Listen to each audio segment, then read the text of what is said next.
Welcome to philosophy with সুপ্রিয়, যেখানে আমরা জীবনের প্রশ্নগুলোর উত্তর খুঁজি। তুমি কি জানো কি প্রাচীন ভারতে এমন একটা দর্শন ছিল যেখানে বলা হয়েছিল, যতক্ষণ বাঁচো সুখে বাঁচো, ঋণ করে হলেও ঘি খাও। এই কথাটাই ছিল চারবাক দর্শনের মূল মন্ত্র। ফিলোসফি উইথ সুপ্রিয়র এই ভিডিওতে আমি বলবো চারবাক দর্শন আসলে কি, তারা কি বিশ্বাস করত, আর কেন তাদেরকে নাস্তিক দর্শন বলা হয়। তাহলে শুরু করা যাক। চারবাক দর্শনের পরিচয়। চারবাক দর্শন হলো ভারতের অন্যতম প্রাচীন নাস্তিক দর্শন। নাস্তিক কাদেরকে বলবো? যারা বেদ বা ঈশ্বরকে মানে না, তারা নাস্তিক।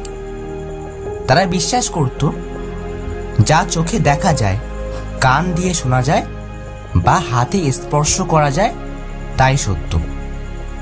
অর্থাৎ ইন্দ্রিয় দিয়ে যা অনুভব করা যায় সেটার জ্ঞানই সত্য। আরো সহজভাবে বলতে গেলে, আমরা যা সামনাসামনি দেখতে পাই বা প্রত্যক্ষ করতে পারি তার জ্ঞানই সত্য। তারা ঈশ্বরকে স্বীকার করে না, কারণ ঈশ্বরকে সামনাসামনি প্রত্যক্ষ করা যায় না। চারবাক দর্শনের মূল ধারণা। চারবাকেরা বলতো মৃত্যুর পরে কিছুই নেই, আত্মা, স্বর্গ, নরক সবই মানুষের কল্পনা।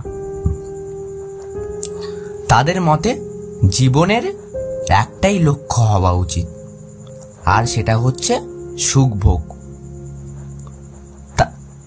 তার জন্যই তারা বলেছিল, যতক্ষণ বাঁচো সুখে বাঁচো, ঋণ করে হলেও ঘি খাও।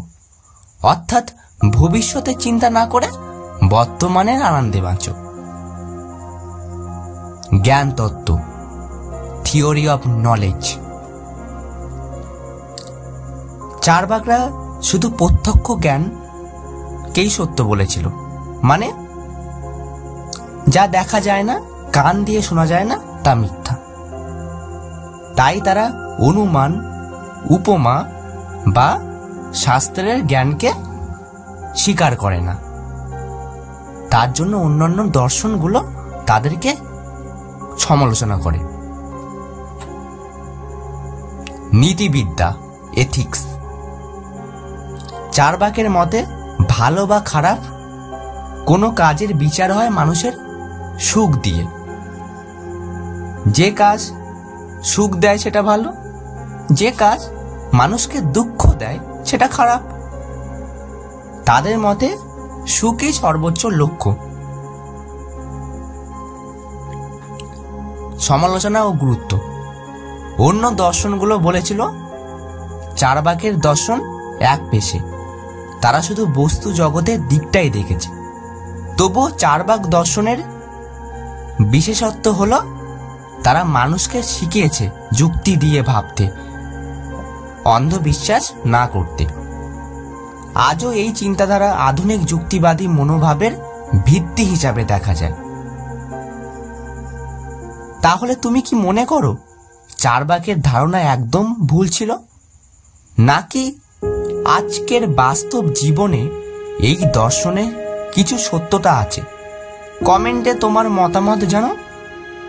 আর এমন আরো দর্শন শেখার জন্য চ্যানেলটা সাবস্ক্রাইব করো। আমি সুপ্রিয়, দেখা হচ্ছে পরের ভিডিওতে।